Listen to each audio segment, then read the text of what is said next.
Sarah, I'm really curious to know, like I always am, what your story is, how you came about helping women manage their money, manage their finances instead of the other way around. Wow. Okay. It's a big story. My story, I guess, comes around having been married and divorced 3 times. Yes, I'm not terribly great at relationships, but I have 4 children. And when my first daughter was born, she was born with 4 holes in her heart. And we spent the first 6 months of her life going in and out of the Royal Children's Hospital. She had open heart surgery when she was just 12 weeks old. Wow. So, because of that, I was actually working for my dad at the time, which was helpful. And I took some time off work to nurse her through all those procedures.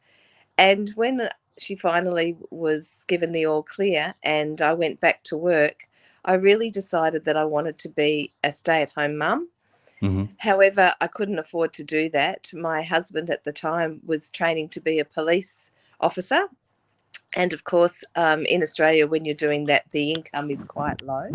And we needed me to be working so that we could pay our mortgage and live. So Right. I actually started my first business from home when my daughter was just 6 months old, and she's now 22. So I've been a business owner for over 21 years, and I became a VA. I'm not sure whether you use the same term in America, but a VA is a virtual assistant.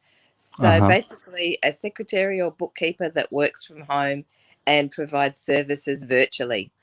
So I did that, It is and the same term we use over here as well. and Yes. yeah, yeah, and so I was doing that for about 10 or 12 years, and fell into another industry, which is the cleaning industry, and I started cleaning. Interesting. Yeah, quite Uh-huh. diverse, nothing at all related to what I was doing. However, I was on a local committee, and an opportunity came up for me to do some extra work cleaning council recreation halls, like community halls. So I started doing that and running their booking system, again, running it as a subcontractor in my own business. And I had another opportunity presented to me to learn how to become a mortgage broker. Uh-huh. So I have always been interested in bookkeeping and finance, and I did the course and decided I absolutely loved it.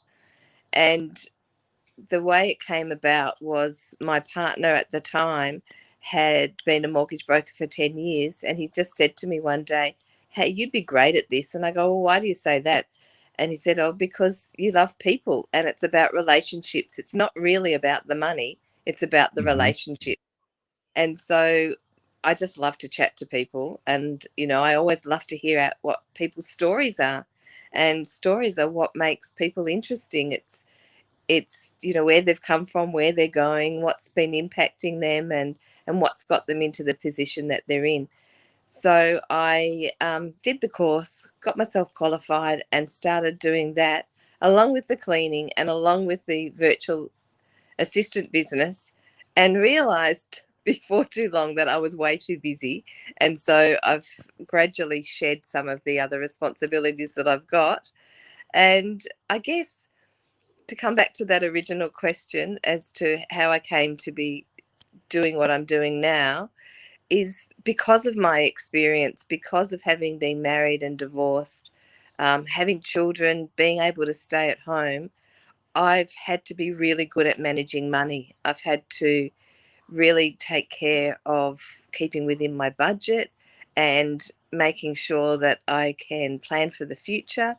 And I realized by talking to other women that they were surprised that I was able to do that. And I don't see it as being anything terribly difficult. It's just a skill that you can learn and put into your everyday life and plan for yourself. And I became aware that I needed to plan for my own future and not rely on anybody else to do that for me. Very well.